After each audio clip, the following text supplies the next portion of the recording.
नमस्कार सभी दोस्तों को। एक बार स्वर्ग से घोषणा हुई कि भगवान सेब बांटने आ रहे हैं। सभी लोग भगवान के प्रसाद के लिए तैयार होकर लाइन लगाकर खड़े हो गए। एक छोटी सी बच्ची बहुत उत्सुक थी क्योंकि वह पहली बार भगवान को देखने जा रही थी। एक बड़े और सुंदर सेब के साथ भगवान के दर्शन की कल्पना से भी खुश थी। अंत में प्रतीक्षा हुई। कहानी को पूरा सुनोगे, पढ़ोगे तो आनंद आएगा।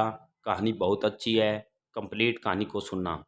बहुत लंबी कतार में जब उसका नंबर आया तो भगवान ने उसे एक बड़ा और लाल सेब दिया, लेकिन जैसे ही उसने सेब पकड़कर लाइन से बाहर निकली, उसका सेब हाथ से छूटकर कीचड़ में गिर पड़ा।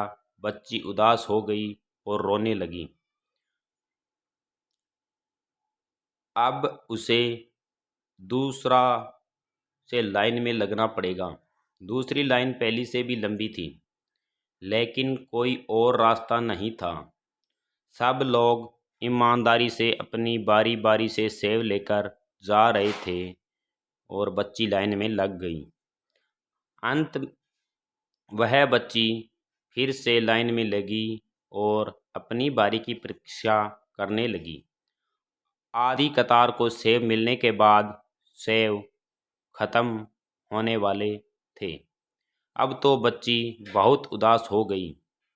उसने सोचा कि उसकी बारी आने तक वो सब सेब खत्म हो जाएंगे, लेकिन वह यह नहीं जानती थी कि भगवान के भंडार कभी खाली नहीं होते। जब तक उसकी बारी आई तो और भी नए सेब आ गए। अंत वह बच्ची फिर से लाइन में लगी और अपनी बारी की प्रतीक्षा करने लगी। आधी कतार को सेब मिलने के बाद सेब खत्म होने लगे और अब तो बच्ची बहुत उदास हो गई। उसने सोचा कि उसकी बारी आने तक तो सेब खत्म हो जाएंगे, लेकिन वह यह नहीं जानती थी कि भगवान के भंडार कभी खाली नहीं होते। जब तक उसकी बारी आई तो और भी सेब आ गए।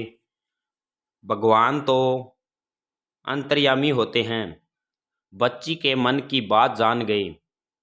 उन्होंने इस बार बच्ची को सेब देकर कहा कि पिछली बार वाला सेब एक तरफ से सड़ चुका था, तुम्हारे लिए सही नहीं था, इसलिए मैंने ही उसे तुम्हारे हाथों से नीचे गिरवा दिया था।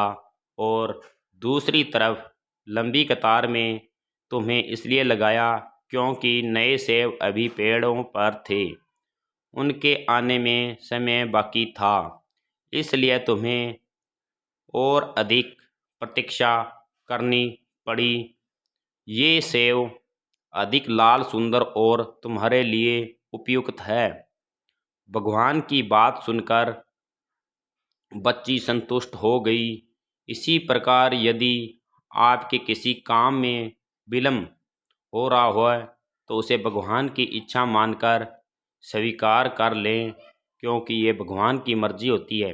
जिस प्रकार हम अपने बच्चों को उत्तम से उत्तम देने का प्रयास करते हैं, उसी प्रकार भगवान भी अपने बच्चों को वही देंगे जो उनके लिए उत्तम होगा। ईमानदारी से अपनी बारी की प्रतीक्षा करें और उस परम पिता की कृपा के लिए हर पल हर क्षण भगवान का गुणगान करें। कहानी आपको अच्छी लगी तो लाइक, शेयर और सब्सक्राइब ज़रूर करें।